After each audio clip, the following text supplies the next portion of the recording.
Assalamualaikum warahmatullahi wabarakatuh. Alhamdulillahirrabbilalamin. Wassalatu wassalamu ala ashrafil anbiya'i wal mursalin, nabiyyina wa habibana Muhammadin wa ala alihi wa sahbihi ajma'in wa man tabi'ahum bi ihsanin illa yaumiddin. Amma ba'du. Pertama-tama, marilah kita panjatkan puja dan puji syukur kita terhadap kehadiran Allah Subhanahu wa Ta'ala yang telah melimpahkan kepada kita semua rahmat, nikmatnya berupa nikmat Islam, iman, dan ihsan. Sehingga pada kesempatan kali ini saya bisa berjumpa dengan sahabatku sekalian. Sholawat serta salam tak lupa kita selalu haturkan kepada Nabi Agung Nabi Muhammad SAW yang membawa kita semua dari zaman jahiliyah ke zaman yang terang benderang seperti saat ini, dan yang pasti yang kita nanti-nantikan syafaatnya di yaumul qiyamah nanti. Amin, amin, Allahumma amin. Berbicara mengenai kesabaran, ada satu kisah teladan dari sahabat Rasulullah SAW yang ketika diberi atau ditimpa cobaan oleh Allah, ia selalu bersabar. Dan diriwayatkan oleh Ibnu Hibban dari kitab Ats-Tsiqat, yang kemudian diriwayatkan oleh Abdullah bin Muhammad. Ia mengatakan, suatu hari aku pernah berada di wilayah perbatasan di wilayah Iris, tepatnya di negeri Mesir. Kemudian aku melihat di sana ada banyak kemah-kemah yang berada di padang pasir.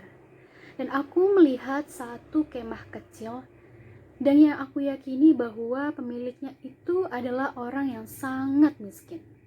Kemudian aku mendatangi kemah kecil itu dan ingin tahu apa yang sebenarnya terjadi di dalam kemah tersebut. Kemudian di dalam kemah tersebut aku melihat ada seorang laki-laki. Tetapi laki-laki ini bukanlah laki-laki yang pada umumnya, melainkan laki-laki yang sangat luar biasa. Matanya buta, tangan dan kakinya buntung, serta telinganya yang tidak bisa mendengar dan hanya lisannya saja yang berbicara. Kemudian dari lisan laki-laki itu keluar doa. Ya Allah, anugerahkanlah aku ilham agar aku bisa terus mensyukuri nikmat-Mu dan anugerah-Mu. Dan Engkau sangat muliakan aku dari ciptaan-Mu yang lain. Kemudian aku pun menemui laki-laki itu dan bertanya, wahai saudaraku, nikmat manakah yang engkau syukuri? Kemudian Abu Kilabah menjawab, wahai saudaraku, diamlah. Demi Allah, seandainya Allah turunkan langit kepadaku, maka akan meremukkanku. Seandainya Allah menurunkan lautan, niscaya aku akan tenggelam, atau gunung api yang pasti akan membakarku. Dan aku tidak akan mengucapkan apapun kecuali rasa syukurku terhadap Allah Subhanahu wa Ta'ala. Kemudian aku pun bertanya lagi, bersyukur atas apa? Abu Kilabah menjawab, wahai pemuda, tidakkah engkau lihat betapa Allah menganugerahkanku lisan agar senantiasa aku bisa berzikir dan bersyukur kepadanya, serta menganugerahkan aku seorang anak yang ketika aku hendak ke masjid, dia selalu menuntunku dan menyuapiku ketika aku hendak akan makan.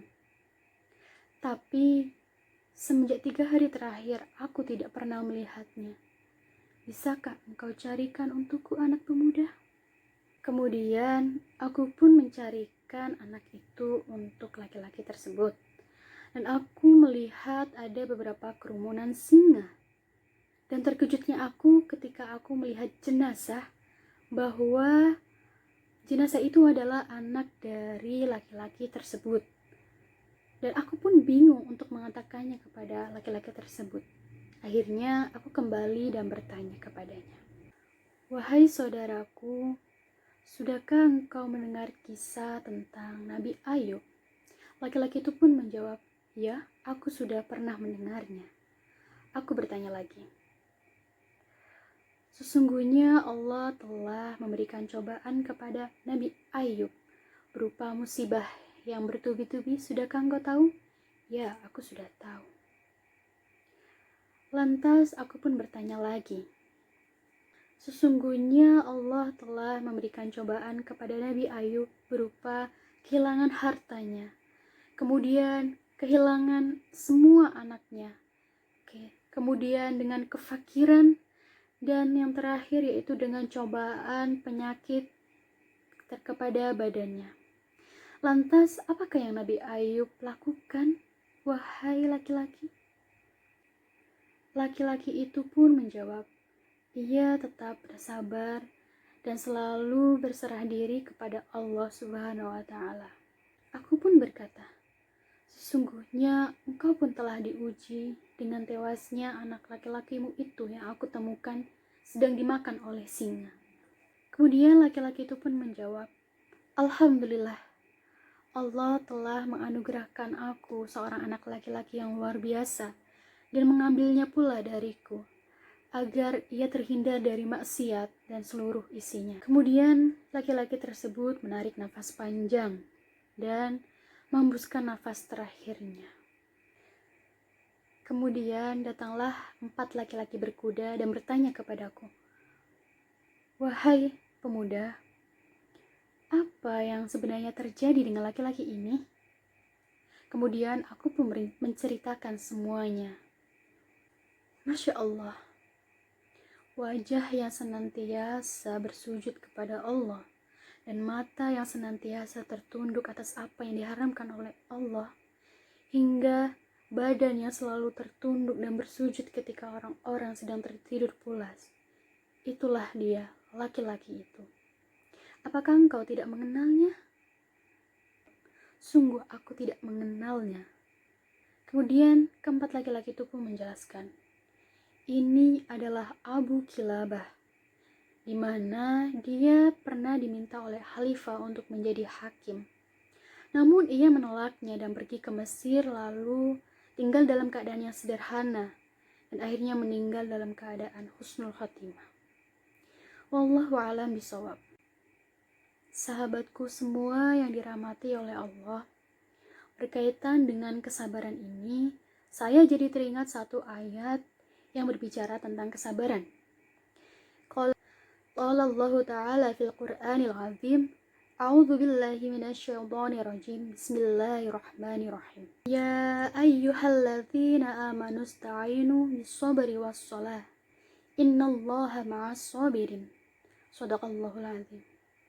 Yang artinya, wahai orang-orang yang beriman, jadikanlah sholat dan sabar sebagai penolongmu. Sesungguhnya Allah bersama dengan orang-orang yang sabar. Maha benar Allah dengan segala firman-Nya.